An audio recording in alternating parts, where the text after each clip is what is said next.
નમસ્કાર મિત્રો, સ્વાગત છે તમારું અમારા યુટ્યુબ ચેનલની અંદર। આજના વિડીયોમાં વાત કરવાના છે મિત્રો પાક નુકસાન સહાય 2025 અંતર્ગત જે સહાયની રકમ જમા ન થવાનું કારણ શું। કારણ કે મિત્રો ઘણા બધા ખેડૂત મિત્રોની કોમેન્ટો આવે છે કે એમના બેંક ખાતાની અંદર જે કૃષિ રાહત પેકેજના પૈસા જમા થયા નથી। મિત્રો ત્રણ મહત્વની ભૂલોના કારણે તમારી કૃષિ રાહત પેકેજની સહાય અટકી શકે છે।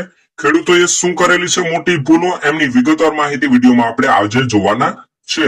તો મિત્રો ગુજરાતના તમામ ખેડૂત ભાઈઓ જે અરજદારોએ કૃષિ રાહત પેકેજનો ફોર્મ ભરાવેલું છે અને એમની સહાય અટકી ગઈ છે અથવા તો એમની સહાય જમા થઈ નથી, તે તમામ વિડીયોના ખાસ છેલ્લે સુધી બન્યા રહે। મિત્રો વાત કરીએ પેલી મહત્વની ભૂલ વિશે, તો મિત્રો આઈએફસી કોડ ખોટો। મિત્રો ઘણા ખેડૂત ખાતેદારોના આઈએફસી કોડ ખોટો હોવાને કારણે તેમના કૃષિ રાહત પેકેજના લાભના પૈસા તેમના બેંક ખાતાની અંદર જમા થવામાં મુશ્કેલી ઊભી થાય છે। કારણ કે ઘણા ખેડૂતો એવા પણ છે જેના બેંક ખાતા સૌરાષ્ટ્ર ગ્રામીણ બેંક, બરોડા બેંક જેવી બેંકોમાં છે, પરંતુ મિત્રો જે તે સમયે પાક નુકસાની સહાય અંગેના અરજી ફોર્મ ભરાતા હતા તે સમયે બંને બેંકો એકત્રિત થઈ ગઈ હતી, જેના કારણે જૂના આઈએફસી કોડમાં બદલાવ થયો છે। હવે મિત્રો ખેડૂતોએ સૌરાષ્ટ્ર ગ્રામીણ બેંકની જે જૂની બેંક પાસબુક આપેલી હોય તો પણ તેમને લાભ મળવામાં પ્રોબ્લેમ ઉભો થઈ શકે છે। કારણ કે મિત્રો જે તે સમયે કૃષિ રાહત પેકેજના જે ફોર્મ ભરાતા હતા તે સમયે સૌરાષ્ટ્ર ગ્રામીણ બેંક અને બરોડા બેંક બંને એકત્રિત થઈ ગઈ હતી। તે પહેલા જે જૂની બેંક પાસબુક હતી તે ફોર્મ ભરતી વખતે આપેલી હોય તેના કારણે આઈએફસી કોડમાં ચેન્જિંગ થયો છે, એથી તેમના બેંક ખાતાની અંદર જે કૃષિ રાહત પેકેજના પૈસા જમા થવામાં પ્રોબ્લેમ થઈ શકે છે। તેમની સિવાયના પણ મિત્રો ઘણા બધા ખેડૂત મિત્રો એવા પણ છે જેમની બેંક એકત્રિત થયેલી નથી, જેમ કે એસબીઆઈ, એચડીએફસી બેંક વગેરે જેવી બેંકોના આઈએફસી કોડ સાચા છે, પરંતુ તે ફોર્મ ભરતી વખતે આઈએફસી કોડ ખોટા લખાવેલા હોય તેના લીધે પણ તેમના કૃષિ રાહત પેકેજના પૈસા અટકી શકે છે। ત્યાર પછી વાત કરીએ મિત્રો બીજી ભૂલ વિશે, તો મિત્રો બેંક ખાતા બંધ હોવા। મિત્રો ઘણા ખેડૂત ખાતેદારોના બેંક ખાતા ખોલાવ્યા બાદ તે ખાતામાં લેવડ દેવડ કરતા ન હોય, જેના કારણે તેમના બેંક ખાતા બંધ થઈ જાય છે, એટલે કે ફ્રીઝ થઈ જાય છે।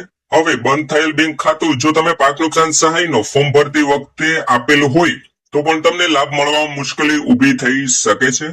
જેથી કરીને ખાતા બંધ થઈ ગયેલા હોય તો જે તમારે નજીકની શાખા હોય ત્યાં જઈને કેવાયસી કરાવી અને બેંક ખાતું સક્રિય કરાવી લેવા અનિવાર્ય છે, જેથી કરીને વળતરના પૈસા તમારા બેંક ખાતાની અંદર જમા થાય।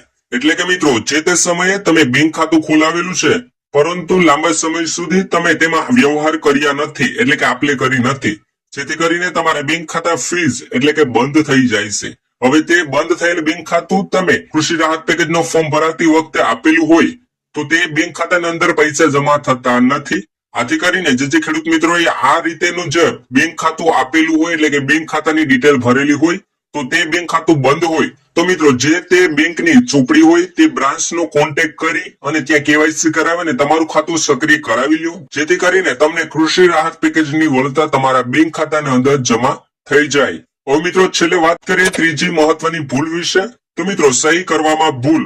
મિત્રો તમે પાક નુકસાન સહાય યોજનાનો ફોર્મ ભરતી વખતે બેંક પાસબુકની જગ્યાએ ચેકબુક આપેલો હોય તો તે સમયે તમે સહીની જગ્યાએ અંગૂઠો માર્યો હોય તો પણ તમને પાક નુકસાન સહાય યોજનાનો લાભ મેળવવામાં મુશ્કેલી ઊભી થઈ શકે છે। કારણ કે મિત્રો જે તે સમયે તમે બેંકમાં ખાતું ખોલાવેલું હોય તે સમયે તમે જો ચેકબુક માટે એપ્લાય કરેલું હોય તો ચેકબુક એ જ અરજદારની નીકળે છે જે સિગ્નેચર એટલે કે સહી કરે છે। હવે મિત્રો એવું બને છે કે તમે પાક નુકસાન સહાયનો ફોર્મ ભરતી વખતે તમે ચેકબુક આપેલી હોય અને ત્યાં તમે અંગૂઠો દીધેલો હોય એટલે અંગૂઠો મારેલો હોય સહીની જગ્યાએ તો પણ તમને પાક નુકસાન સહાયનો લાભ મેળવવામાં મુશ્કેલ ઊભી થઈ શકે છે। કારણ કે મિત્રો અંગૂઠો છે જે ચેકબુકમાં માન્ય ગણાતો નથી, તો મિત્રો આવી પણ ભૂલ કરેલી હોય છે। તો મિત્રો બસ આ જ હતી પાક નુકસાન સહાય જમા ન થવાના મુખ્ય 3 કારણો। આ 3 ભૂલના કારણે કૃષિ રાહત પેકેજનો ખેડૂત મિત્રોને લાભ મળતો નથી, એમનું રીઝન આપણે વિડીયોમાં આગળ જોયું। તો મિત્રો બસ આ જ હતી 3 મહત્વની ભૂલો, જેમાં કેવાયસી એટલે ખાતું ફ્રીઝ હોવું, બંધ હોવું, આઈએફસી કોડ ખોટો અથવા તો સહીના મિસ્ટેકના કારણે તમારા કૃષિ રાહત પેકેજના પૈસા અટકી શકે છે અથવા તો તમારા બેંક ખાતાની અંદર જમા થતા નથી।